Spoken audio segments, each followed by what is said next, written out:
Hello and welcome to Gin with Gwynne. I'm Oliver Gwynne, and this is where I give you my off-the-cuff and unrehearsed thoughts on marketing, data, and philosophy. This week, I'm talking about how ideas and beliefs are formed, and I'm doing it through the prism of Invincible, the comic book series and TV show.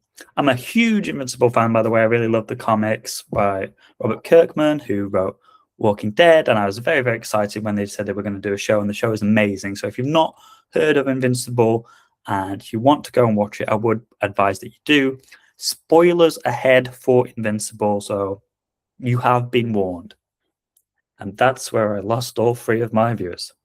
So in Invincible, it's a superhero story, and one of the interesting things is you have a teenager character, and in rewatching it, I've noticed that there's an interesting pattern where Mark is told something that challenges his beliefs and his worldview. In most cases, he rejects them, and then he goes through a process of reevaluation. And in some cases, he begins to take something on board, or he gets new understanding, or he changes his beliefs quite fundamentally. And so it's a very interesting thing to talk about. I have some examples for you. Again, spoilers. So the two examples I have is Nolan and the value of human life. So Mark is an alien. It turns out his dad is part of a warfaring race, and they want to take over Earth, basically.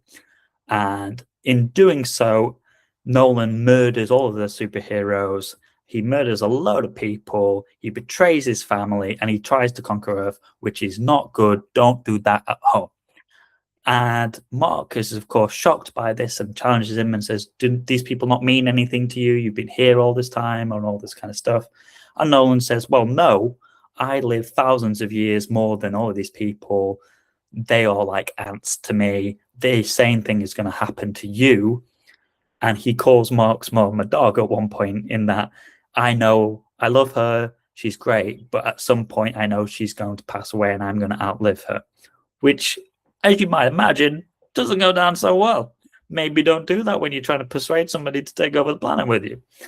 And so, of course, Mark believes that human life is intrinsic value, regardless of how insignificant it appears, and he fights his dad over this thing. But then later in the series, Mark goes to the Fraxa planet. He meets these bug aliens, and they have really, really short lives. They're living like months. And he meets a young Fraxan, and by the time he leaves, she's an old woman. And suddenly, Nolan's perspective isn't merely something that Nolan has said to Mark. Mark gets a first-hand lived experience of this. And that doesn't prove that Nolan was right. It just means that Mark now has access to a perspective that was, almost impossible for him to understand at that point. And so it poses an interesting question, which is what happens when an idea you despise starts to make a little bit more sense to you. Another example. So Cecil is the head of the CIA. I don't know why that came out so weird. And in one of the storylines, there's an evil mad scientist. He kidnaps people and he turns them into undead soldiers, reanimen. And he does this to one of Mark's associates. And Cecil comes and he takes them away. And then later, Mark finds out that Cecil has actually been employing him to make these reanimen, supposedly for good reasons. Now, Cecil's position is essentially, we don't have the luxury of throwing away something that could save lives. And Mark's position is, well, there are lines that you simply do not cross because crossing them is useful. And then Mark's own circumstances, they have a big fight. Mark's own circumstances become a little bit more complicated. He becomes more experienced. He repeatedly encounters situations where there isn't a perfectly clean situation or solution. And so his decisions become increasingly pragmatic, and things that younger Mark would have categorically labeled as wrong now kind of depend on the circumstances. And he begins to accept possibilities that he previously rejected. And so we have an interesting pattern there, in which we like to think that our belief formation is evidence, analysis, and conclusion, but it's often closer to an existing belief or identity. You encounter evidence, you evaluate it through a particular framework, And you don't necessarily ask, is this true? You implicitly ask, what would it mean for me if this were true? And that's a really important distinction. And for Mark with Nolan, it would mean massive things. It would mean threatening his idea of his father, his humanity, and himself. And so, of course, he's going to reject that idea because it changes huge parts of himself. But in life and in Invincible, there is repetition and normalization. And so when you encounter an idea multiple times or you encounter messages, at some point you begin to challenge your own beliefs. And maybe at the first time you say absolutely not, but the second, third, or fourth time you might think, well, maybe my original rule was too simplistic, and you build exceptions into it. You build, in this situation, it's okay to do this thing. And of course, you build in gray areas into your own mental maps, not of your morals, but of your beliefs. Now, I'm not going to say that more exposure means that the idea will instantly get into there, because I've heard a lot of Ed Sheeran on the radio, and I still am not persuaded that his music is good. But more exposure and more repeated contradictory evidences provide repeated opportunities to revise the mental model that you are building in your own head. And this is a little bit like sort of a Bayesian machine.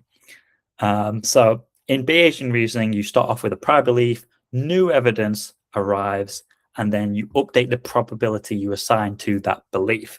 And humans are not perfect Bayesian machines, but our development is not like massively dissimilar to that. So, prior, Cecil's worldview is completely wrong. He shouldn't be employing murderers. New experiences come, and there's an update. Cecil might have a point in extremely unusual circumstances. More evidence comes in. Some compromises may genuinely be necessary. More experience comes in. The question isn't whether compromise is permissible, but where the boundary should be is what the new belief becomes. And so some beliefs are not merely sort of propositions. They're part of who we think we are, not who we are, who we think we are. And it's not just a case that Mark believes certain things. He believes, in that moment where he's fighting his dad, that I'm not my father, I'm better than Viltrumites, I'm a hero. And so any information he receives in that part is threatening to his identity, and that makes updating it harder. And changing your mind sometimes can require changing your conception of yourself. And that's why some arguments feel almost sort of like personally offensive, even when they're ostensibly factual in nature. Especially about big things, politics, religion, relationships, science, social norms. Two people can receive identical information and interpret it completely differently because they're starting with different experiences, identity, priors, incentives, and trusted sources. So it's not a case that we would all respond to the same things that would challenge our belief in the same way.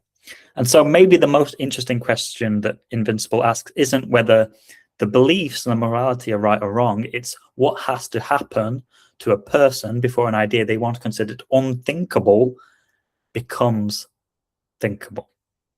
Those have been my thoughts for the week. Do you like Invincible?